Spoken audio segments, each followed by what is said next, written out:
Okay, this lecture is a brief lecture that will include an overview of email and the email process and talk about some protocols that we will have more in-depth lectures on in the near future. So as far as email and email protocols, let's look at the history first. Not really email, but back in 1996, most machines, if not all the machines on the internet, were based on the Unix operating system. And this command, UUCP, which stands for Unix to Unix copy, was created. And the syntax of this command, there's lots of options, but the very basic syntax is this. UUCP command, the source computer, exclamation point, which at the time was pronounced bang. So source computer bang source file, and then a space, and the destination computer bang the name of the file on that destination computer. So data files, programs, that type of stuff were moved around using UUCP over the internet. The first email systems were store and forward messages using UUCP. So you would compose an email message, they would be copied to the remote machine, and then somebody on that remote machine would read it. My first email address that I'm getting ready to show you doesn't look a whole lot like what we're used to these days, but that address is what I would tell people my email address was. So ... bang well-known computer. So this was a VAX computer at the University of California, Berkeley. It was one of the first machines on the internet and is considered well known. So basically this says do whatever you need to do to get you to UC VAX, and then UC VAX will send it to UKMA, which was a server in our math department. From there, it goes to a machine called UKCC, which was our IBM mainframe. And once you make it to UKCC, my user ID is Wayne. So that was my first email address in the 80s. The first mail protocol that was created was MTP.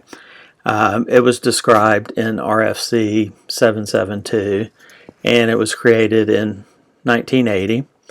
It was pretty quickly updated to SMTP, the S standing for simple, and that was explained or described in RFC 778, which was created approximately a year later in 1981.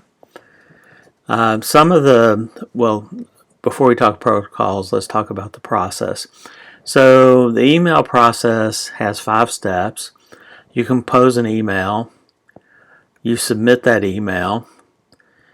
Mail is then delivered to a receiving system, and then that mail is received and processed, and then you access, retrieve, or we would refer to it these days as read the email messages. In graphic form, maybe a little easier to understand, or maybe not, is this. So each of the dotted box is kind of a system. The email clients are kind of individual. So the sender interacts with things in the first box. So you have an email client running on their local machine. When they send mail, it goes to an SMTP piece of software on their machine, and then it is transferred to an SMTP server that is in the same organization or same location as the sender. That SMTP server then sends it to the SMTP server that's at the recipient's site, and then it goes to the SMTP client. As far as email, sorry, there's an arrow missing that should go up from the email client on the right to the SMTP client. When you're sending mail, it goes through SMTP. However, when you're reading mail, you are using an email client like Apple Mail or Outlook or Gmail and a whole bunch of others to actually communicate back and forth with the email server.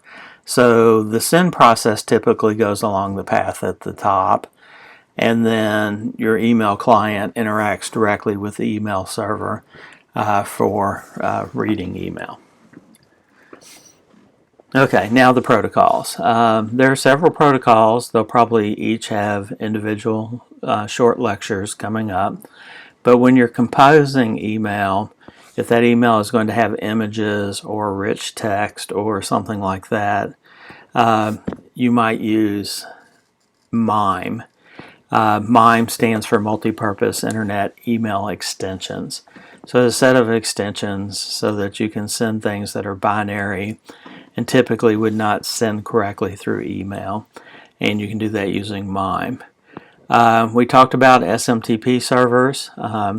So the sender to the local SMTP server would use SMTP. Between the SMTP servers would also use SMTP. And there are several possibilities between email clients and the mail servers. POP being the first one, which is Post Office Protocol. IMAP, which is Internet Message Access Protocol. By Microsoft, you might have an Exchange client like Outlook that would speak the Exchange protocol back and forth between the mail client and the mail server. There are some miscellaneous topics that I wanted to hit on. We've talked about some of these before, but the first and more obvious to us is the current address format, which is user at domain, so wayne at uky.edu, for example. When we were talking about URIs, URLs, and URNs, we talked about an email URI, which was mail2:user at domain. And then in the DNS lecture, we were talking about MX records, mail exchange records.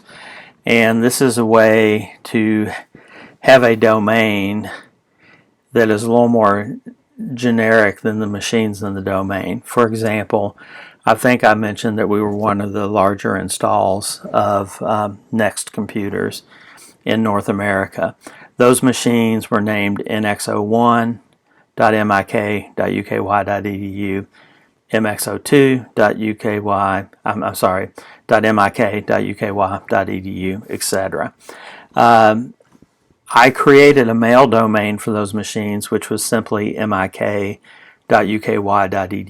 There's actually no machine with that name, but if you sent to that domain, it would look up an MX record and say, oh, user at mik.uky.edu, deliver that mail to a server called madonna.mik.uky.edu. So that's how DNS, in particular MS records, relates to email.